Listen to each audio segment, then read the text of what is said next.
Boa noite a todos, né? Que a paz do nosso Senhor Jesus continue sempre em nossos corações. Bem, hoje eu trouxe um tema que é muito importante, porque envolve muitas coisas que acontecem, né, com relação a dinheiro. As pessoas às vezes recebem um dom e usam esse dom para ter vantagens. Então é do capítulo 26, dai gratuitamente o que recebestes gratuitamente. É dom de curar.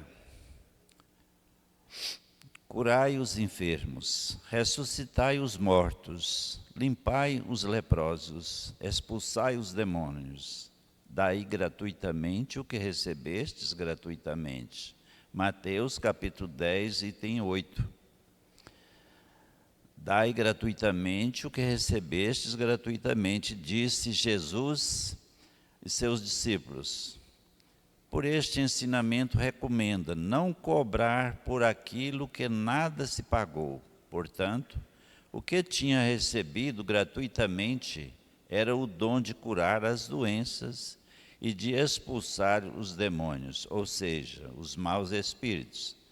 Esse dom lhes havia sido dado gratuitamente por Deus para o alívio dos que sofrem, para ajudar a propagação da fé, e lhes disse para não fazerem dele um meio de comércio, nem de especulação, nem um meio de vida. Bem, meus irmãos, essa mensagenzinha que ela era curtinha, mas ela tem um teor muito profundo. Nos faz recordar, por exemplo, que eu acho que foi uma das coisas que Jesus fez, que muitas das pessoas às vezes não aprovou na época, né? Foi ele entrar no templo quando ele deu aquela força dele com relação ao que eles estavam fazendo de errado num local que era para ser considerado um lugar sagrado, né? Então ele virou barraca, ele fez um punhado de coisas, mas falou o motivo por que ele estava fazendo aquilo. Que ninguém deveria fazer comércio em nome de Deus, em nome de Jesus, em nome de ninguém. Então ele mostrou para todos nós que aquilo que Deus dá para nós gratuitamente, nós temos que fazer o possível para continuar o trabalho que o Cristo fez. Porque ele não cobrou nada, ele não exigiu nada de ninguém. Ele simplesmente fazia o seu trabalho por amor ao próximo, que é aquela parte que nos fala no resumo de todos os mandamentos em 2 apenas, né? Que nós devemos amar a Deus acima de tudo e ao próximo como a nós mesmos. Então Jesus, na sua bondade infinita, toda a sua trajetória, desde o seu nascimento até o seu desencarne, ele fez a caridade sem nada exigir e não ostentava nada também. Então, para quem já leu determinadas obras, porque a vida de Jesus, ela ficou, bem dizer, oculta perante a humanidade por muito tempo, né? Mas tem obras que falam, desde a sua infância, ele já praticava esse amor ao próximo, desde quando ele era muito pequenininho, quando ainda estava enrolado ali nos panos que Maria de Nazaré que estava segurando, mas a ânsia das pessoas que tinham problemas graves, tinha aquela coisa que eu ouvia falar, falava assim, o Messias vai vir, o Messias vai fazer isso, vai fazer aquilo e tal, né? Então, lá em Belém, tanto José de Arimateia como Nicodemos e mais Nicolas, né? Eles foram 3 para, depois que aqueles reis apareceram lá, que levou presente, que fez coisas maravilhosas lá, né?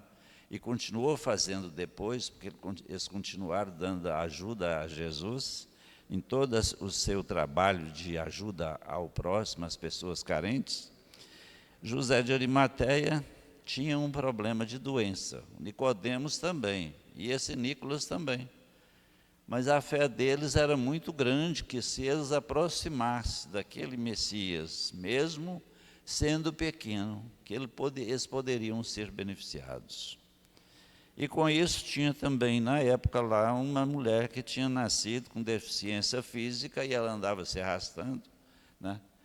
E ela procurou também a casa onde Maria de Nazaré estava, que chamava, a pessoa lá chamava Alcana, e pediu para conhecer o Cristo, né? E Maria de Nazaré, essa mulher pediu, falou, ó, eu tenho tanta fé no Messias e tanta fé em Deus, né, no caso, que se eu encostar, nem que seja no pezinho do Cristo, né, de Jesus, que ela ia ser curada das suas deficiências. Assim, Maria de Nazaré abaixou um pouco, ela ergueu a mão e pegou no pé de Jesus, pezinho dele. E Jesus, mesmo ali naquela condição de bebê, como ele veio impregnado e com assistência do alto enorme, né? Porque imagina, qualquer um de nós temos no mínimo um protetor espiritual, que nós chamamos de anjo de guarda. Agora imagina Jesus, na missão que ele tinha que desenvolver, que é a quantidade de espíritos de luz que acompanhava ele, e acompanhava também a família para dar-lhe proteção, para que ele pudesse ir até o final da sua missão. Então aquela mulher, ela se recuperou em poucos minutos, deu uma espécie de um torpor nela, ela começou a se movimentar suas pernas, seus braços e voltou à normalidade.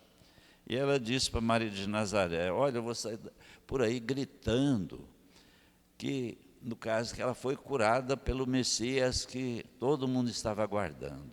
E Maria de Nazaré, como ela já tinha sido avisada a respeito do risco, que as crianças que tinham nascido naquela época já estavam sendo perseguidas ali, que era para ser todas condenadas à morte, né? Ela falou assim, não, se você realmente ama e é grata pelo que você recebeu, agradeça a Deus, mas fica em silêncio, porque senão ele vai ser exterminado, né? E assim foi feito. Ela guardou aquele segredo, não ficou propagando, mas chegou José de Arimateia, chegou Nicodemos, esse Nicolas lá, são 3 pessoas, né?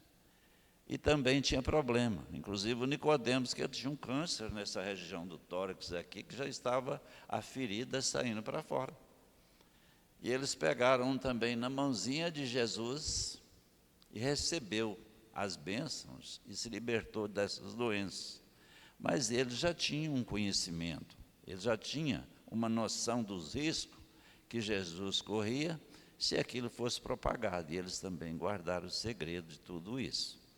Tanto que na Bíblia, em vários outros livros, fala muito sobre os contatos que Jesus teve com Nicodemos, teve com José de Arimateia, que inclusive era um dos lugares, quando ele ia em Belém, ele hospedava na casa de José de Arimateia. E Jesus, nessa bondade infinita dele, da missão dele, que é grandiosa, né, de fazer as curas, eu vou ler aqui um texto, aliás, um texto aqui do livro dos Médiuns, que é do capítulo 8, item 131, que aqui fala mais ou menos o tipo de cura, como era feito. Essa teoria nos dá a solução para um fato bem conhecido do magnetismo, mas que até o momento presente é inexplicado, que é o da mudança das propriedades da água pela ação da vontade. O espírito atuante é o do magnetizador, muito frequentemente auxiliado por outro espírito.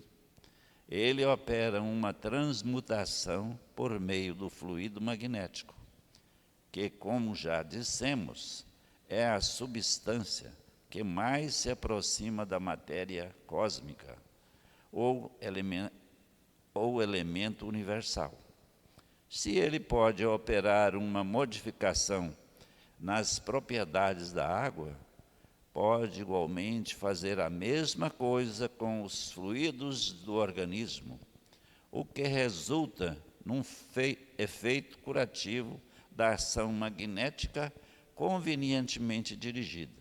Vejam bem, esse trechozinho aqui, nos fala aqui, porque Jesus, ele conhece, ele tinha condição de entender como tudo funcionava na criação divina.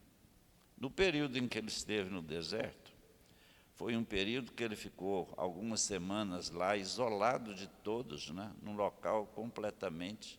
Por quê? Ali ele estava recebendo diretamente dos enviados de Deus e mostrando para ele como era o mecanismo da criação, como era formada uma rocha, como formava uma vegetação, como era criado os animais e assim por diante.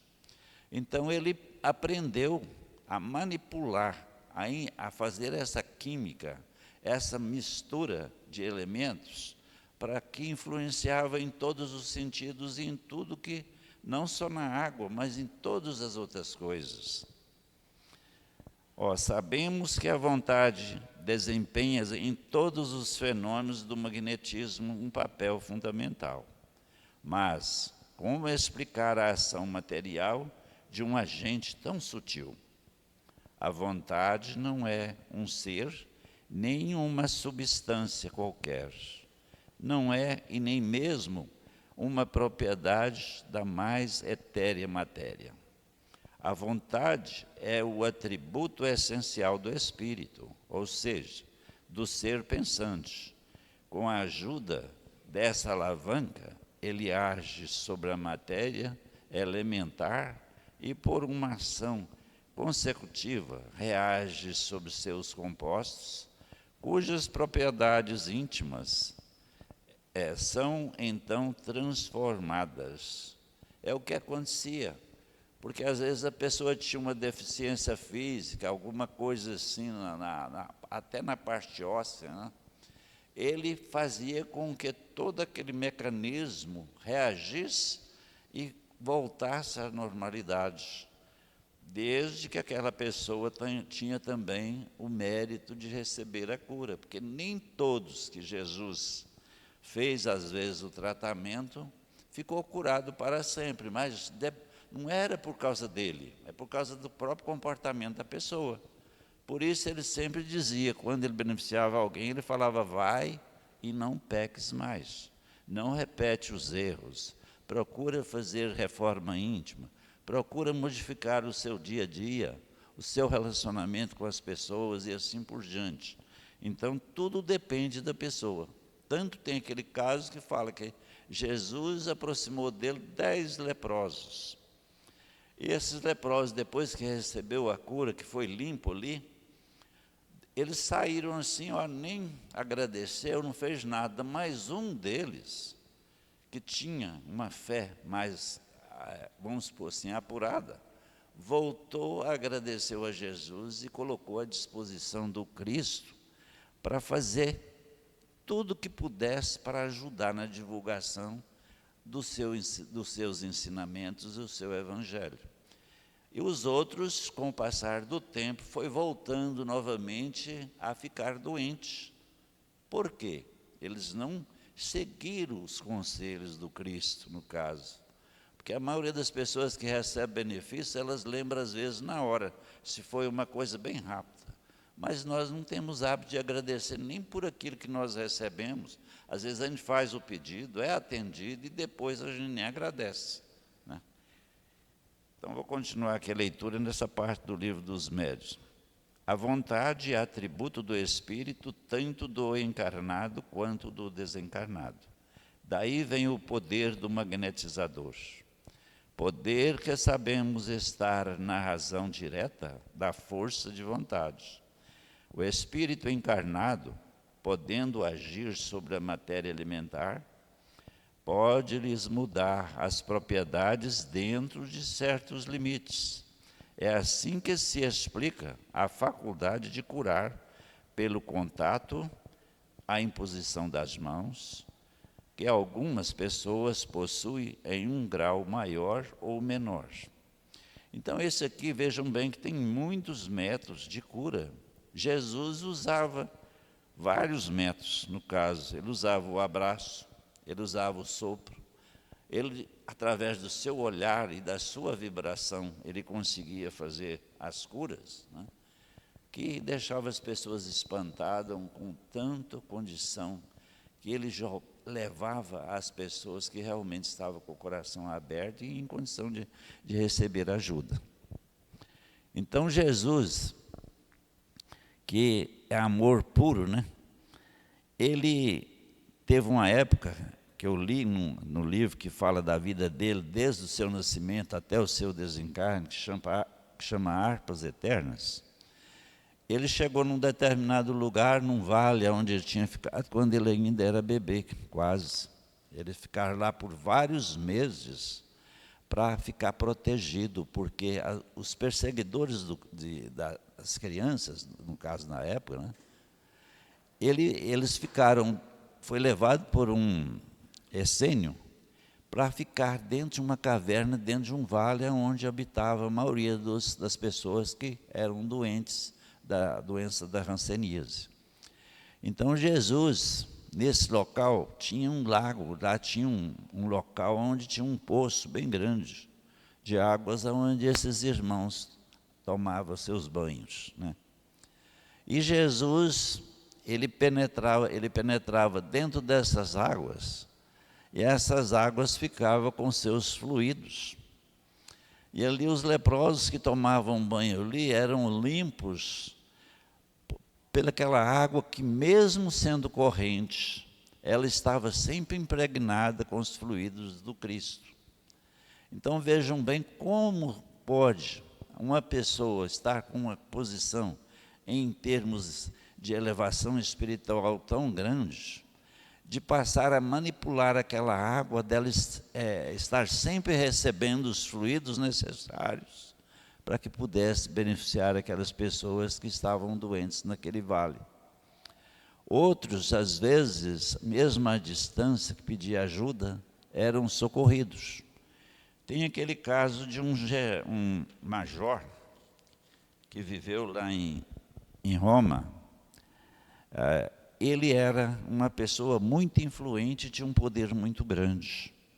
O filho dele estava acamado já há muito tempo, desenganado pelos médicos da época, pelos terapeutas, que não tinha como tratar dele, porque a doença era desconhecida, e ele ficava em coma profundo, né?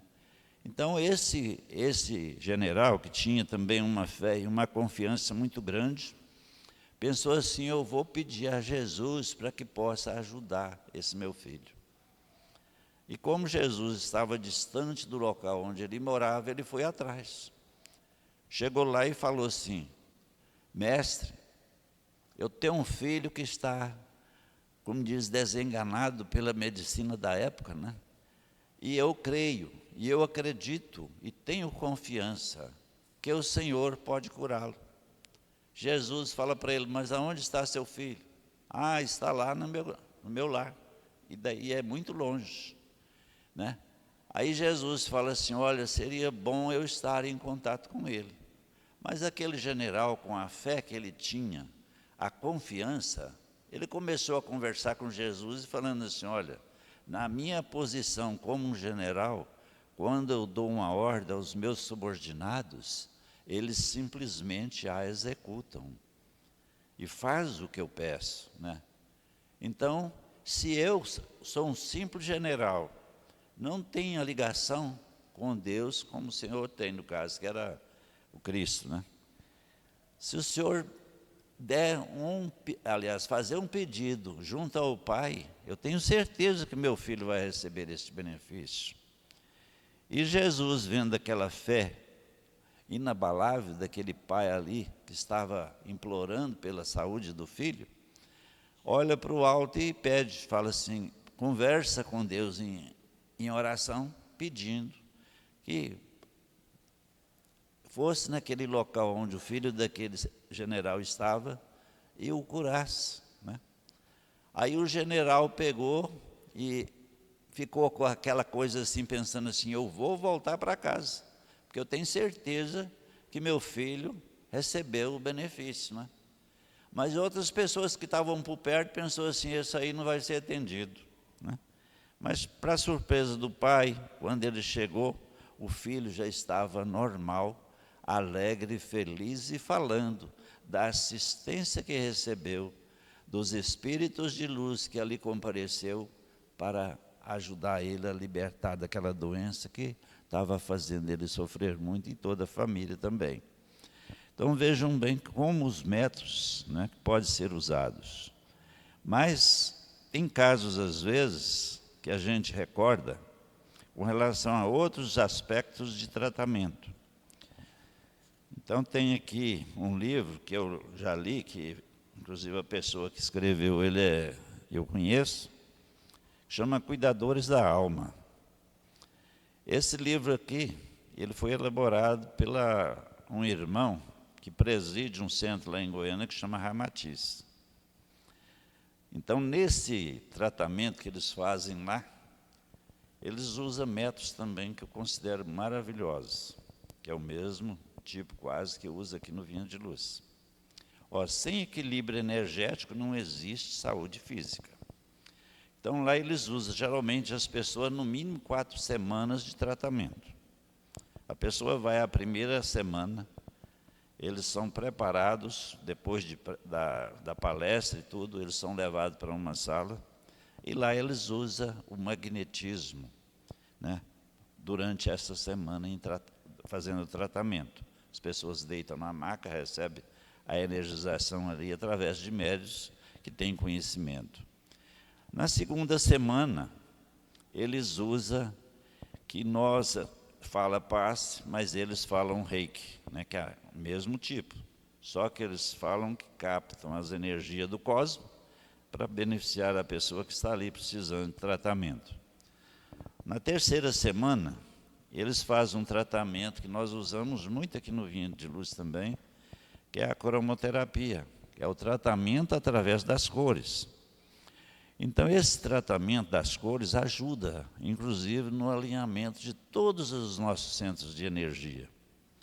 E na quarta semana, eles usam a chacroterapia, que é o tratamento através dos chakras. Porque todos nós encarnados aqui, nós temos determinados pontos em nosso corpo físico que reflete o que vem do perispírito. Por exemplo, aqui no alto da cabeça nós temos o coronário, que eu considero assim, o pai, a mãe de todos os demais chakras. Porque esse chakra ele é tão importante que ele que nos dá a condição da gente entrar em contato com o nosso Criador, com Deus. Então ele age como uma antena, tanto de emissão como também de recepção. Ele recebe aquilo que a gente pede, desde que seja justo, para o nosso benefício. Então eu considero uma coisa maravilhosa. Nós temos o frontal, que fica aqui mais ou menos nessa região.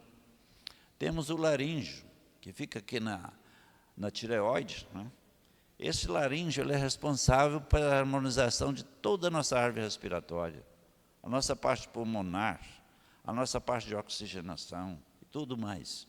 Então, se a pessoa fica com esse chakra, vamos dizer, desalinhado, geralmente ele fica gripado, ele tem problema respiratório, ele tem tosse, tem um monte de coisas que pode ser corrigido através do alinhamento completo deste chakra. E vejam bem o lado emocional nosso, a fonte, vamos dizer assim, a matriz, né, que é o coração nosso. Do lado tem o timo. O timo é onde nós temos o chakra cardíaco. Esse chakra corresponde ao nosso lado do coração. Então, cada posição do nosso corpo, nós temos o chakra responsável por essas áreas. E elas recebem a atuação e a assistência através das cores, da emissão de cores. Então, elas captam, esses locais captam, e procura se harmonizar. Quando a pessoa está realmente harmonizada, todos os seus chakras, aquilo reflete no corpo físico, porque é através desses chakras, através desses pontos de apoio, que nós temos o que Jesus recomendou muito da gente orar e vigiar sempre, para não cair nas tentações. Porque é através desses centros de energia que às vezes espíritos que ainda complazem com o mal, usa esses meios como um portal para penetrar em nosso lado íntimo, em nosso lado dos pensamentos, em nosso lado de causar algum dano em determinadas regiões do nosso corpo. Então vejam bem que opções para que possamos tratar, tem muitas. Basta a gente estudar e procurar a fazer esse trabalho. Então, contando, às vezes, determinadas coisas para a gente entender, lá no interior de Minas, numa região que eu conheci, que eu trabalhei na área de farmácia durante muito tempo, né? E apareceu uma mulher, morava em fazenda, que nunca tinha ido na escola. Ela era analfabeta mesmo, não sabia ler, não sabia escrever, não entendia nada do que estava escrito. Mas Deus deu para ela o dom de poder ajudar as pessoas. E um belo dia lá, uma vizinha estava com o filho passando mal, ela simplesmente pegou uma caneta, pegou um papel, e escreveu e passou a receita. Falou, vai na cidade, compra esse remédio aqui, dá para o seu filho que ele vai ficar bom. Como aquela mulher vizinha conhecia ela, sabia que ela era uma analfabeta, pensou assim, só pode ser vindo do lado de Deus mesmo. Esse dom, essa condição dela poder escrever, né? Pôs o modo de usar, pôs tudo direitinho. Aí ela comprou os medicamentos e deu saía, aquele garoto sarou. Aquela vizinha começou a propagar, falar assim, olha, fulano de tal aqui fez isso e isso, né? O povo começou a procurar ela, e ela começou a passar a receita. Todo mundo sendo beneficiado. Mas na mente dela, quando ela iniciou a primeira vez, ela foi intuída como se uma voz falasse dentro da sua cabeça. Falou, minha irmã, você tem esse dom, nós vamos te dar todo o apoio, mas você não cobra de ninguém, faça isso tudo gratuitamente. E ela prometeu que ia ser daquele jeito. Mas a fama dela foi crescendo. Começou indo 5 pessoas, depois 10, depois 20. Tinha dia que chegava ônibus cheio de gente lá para fazer as pessoas fazer consulta com ela, né? E o marido dela tinha muita ambição, ele queria muito ficar rico, né?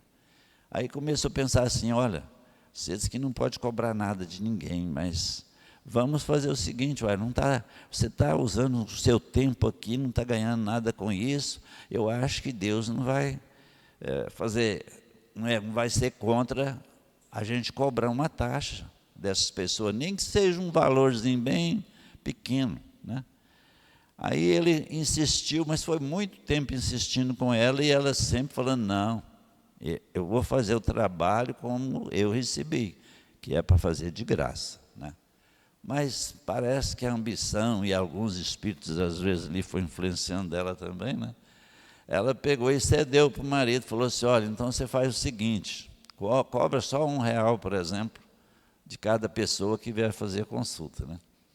E o marido ficou sempre, como diz o caixa, ele fazia o sistema, dava uma fichinha, recebia o dinheiro e tal, né? Aí chegou a hora dela atender, ela sentou lá de frente à mesinha com aquele bloco ali para passar as receitas, né?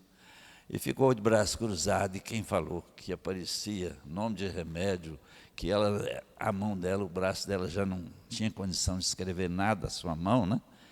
Aí ela entrou em desespero, pensando, nossa senhora, eu quebrei o juramento que eu fiz com Deus, né? E ela pegou, chamou o marido e falou assim, olha, devolve o dinheiro para todo mundo, porque eu prometi que não ia cobrar nada, que eu ia fazer tudo de graça. Eu não sei nem escrever, eu não sei nada, eu não entendo nada de remédio. Então o justo é você devolver. Ele pegou e fez, devolveu o dinheiro. Aí veio a outra semana, ele não cobrou mais, mas quem falou que ela tinha já mais aquele dom? Ficou sem atender ninguém novamente. Aí o povo foi distanciando, né? Procurando, ela não tinha condição de passar a receita. Aí depois de 8 meses, ou 6 a 8 meses, que eu não me lembro bem, de tanto ela implorar a Deus perdão por ter cedido aos caprichos do marido de querer cobrar de alguém, né? É que ela voltou novamente a ter o dom de fazer esse trabalho. Então vejam bem como é importante a pessoa, quando recebe alguma coisa vindo do lado espiritual, do lado de Deus, a gente seguir aquilo ali à risca. É igual muitos que às vezes vão em determinados lugares, recebem uma cura e prometem, falam, daqui para frente eu vou fazer isso, aquilo outro, e nada faz. Então, nós temos que cumprir com o nosso trabalho. Então, nessa parte que fala sobre as curas, se a gente for observar, uma mãe, por exemplo, que está com uma criança, às vezes, em determinado lugar, que não tem nenhum recurso, ela coloca, às vezes, o filho ali no colo e começa a acariciar a cabeça dele, mas com pensamento lá em cima, lá em Deus, né? Veja bem se ela não está dando um passo, se ela não está transmitindo energia, o seu magnetismo, o seu amor profundo de mãe, para aquela criança, e às vezes ela é curada. Só com o pensamento positivo da mãe, pelo desespero dela, às vezes, de ver o filho sem condição de estar num hospital, em estar em algum lugar assim. Então, se a gente for narrar, às vezes, coisas que já aconteceu em determinadas regiões isoladas, é uma quantidade enorme de curas que foram realizadas. Jesus, na sua trajetória, ele fez isso constantemente. Ele não perguntava se a pessoa tinha condição financeira, se era um religioso de A ou de B, e assim por diante, se era um político de nome ou não. Ele simplesmente olhava e via na sua frente um irmão. Não importava a sua cor, não importava nada. Ele simplesmente fazia aquilo que Deus estava dando para ele poder realizar. Mas Cristo, na sua bondade infinita, ele foi até o final, seguindo tudo aquilo que foi programado. Vejam bem, quando chega bem lá, perto dele ser preso ali, ele fez aquela reunião com seus apóstolos, né? E passou, como diz, uma confiança muito grande para cada um deles, com relação a falar assim, olha, eu vou passar para o outro plano, desce dessa maneira, eles vão fazer isso e isso comigo e tal. Mas teve várias oportunidades dele poder fugir, dele poder encarar, porque ele tinha poder para isso se ele quisesse, ele não ia para aquela cruz, ele poderia evitar tudo isso. Mas ele tinha feito vamos dizer assim, um trato com Deus. Ele e João João Batista, os dois estudaram junto com os essênios. E nesses estudos, eles entravam em contato com vários outros planetas, os essênios, aqueles anciões, deslocavam em desdobramento consciente, né? E tudo foi mostrado para Jesus e para João o Batista. E todos os dois ficou sabendo como seria o desencarne deles. João Batista, que ia ser decepada a sua cabeça, tudo. E o Cristo passar por todos aqueles espancamentos todos ali, dele chegar a levar pancada na cabeça a retina do seu olho voar para fora, né?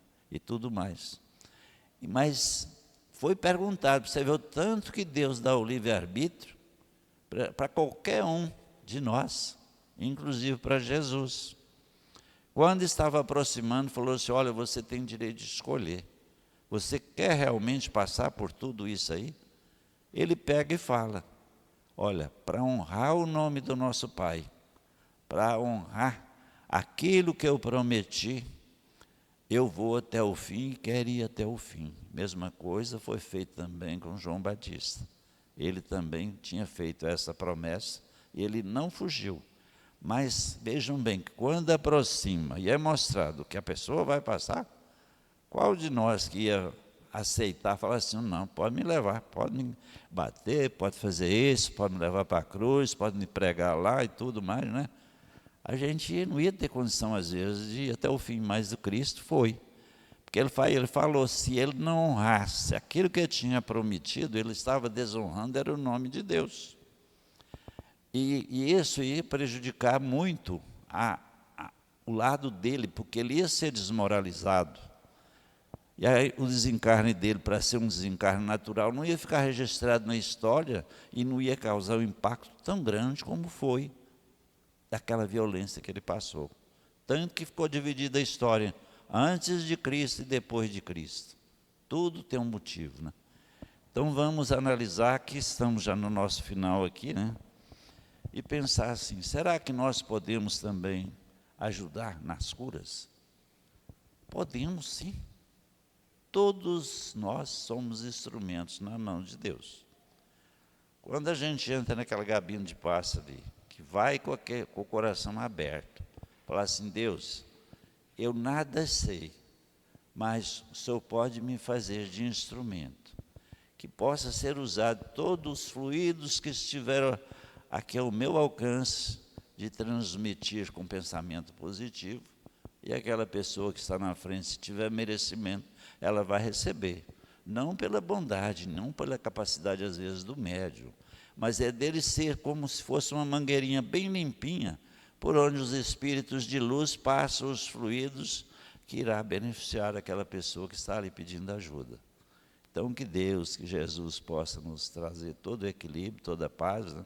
Toda a harmonia, porque só a gente estando ligado com Deus é que nós podemos realizar com êxito tudo aquilo que devemos passar, porque todos nós somos devedores. Então, para pagar as nossas dívidas, a gente tem que estar com o pensamento e com o coração aberto e ao arrependimento a tudo que nós já fizemos de errado. E ter a grandeza de pedir perdão quando nós ofendemos alguém, porque o perdão nos ajuda na nossa libertação, nos ajuda no nosso aprimoramento e na nossa evolução. Que Jesus nos ampare hoje e sempre. Eu agradeço pela atenção, que Deus nos ampare.